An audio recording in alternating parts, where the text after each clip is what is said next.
চট্টগ্রামে রং মিশিয়ে তৈরি হচ্ছে গুঁড়া মরিচের মশলা।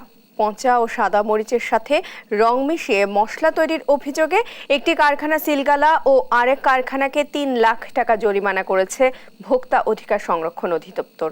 এই অভিযান চলমান থাকবে। চট্টগ্রাম থেকে আলমগীর সবুজের তথ্য ও ছবিতে ডেস্ক রিপোর্ট।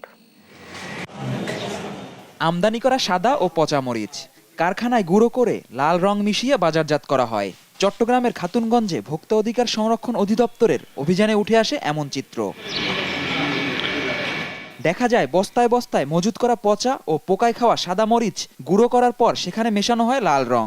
টকটকে লাল মরিচের মশলা পরে বাজারে বিক্রি করা হয়। ভোক্তা অধিকার বলছে তারা প্রমাণ পেয়েছে নষ্ট মরিচের সাথে লাল রং মেশানো হচ্ছে। যেটা দেখলাম একটা প্রতিষ্ঠানে আমরা সরাসরি রং পেয়েছি, আরেকটা প্রতিষ্ঠানে আমরা সরাসরি রং মিক্স করছি, এটা আমরা দেখতে পাইনি। প্রমাণের ভিত্তিতে একটি প্রতিষ্ঠানকে সিলগালা এবং আরেকটি প্রতিষ্ঠানকে ৩ লাখ টাকা জরিমানা করা হয়। একজন ছিলেন, ওনারা কিন্তু পালিয়ে গিয়েছেন, এজন্য এই প্রতিষ্ঠানগুলো আমরা সিলগালা করে দিয়েছি। তবে কারখানা মালিকের দাবি এমন মরিচ তারা ভারত থেকে আমদানি করেন। এগুলা ইম্পোর্ট করে ইন্ডিয়া থেকে আসতেছে বলে আমরা আড়তদার থেকে কিনে আমরা বিক্রি করছি। ভোক্তা অধিকার জানিয়েছে এসব প্রতিষ্ঠান দীর্ঘদিন থেকেই নজরদারিতে ছিল। নিউজ ডেস্ক, দেশ টিভি।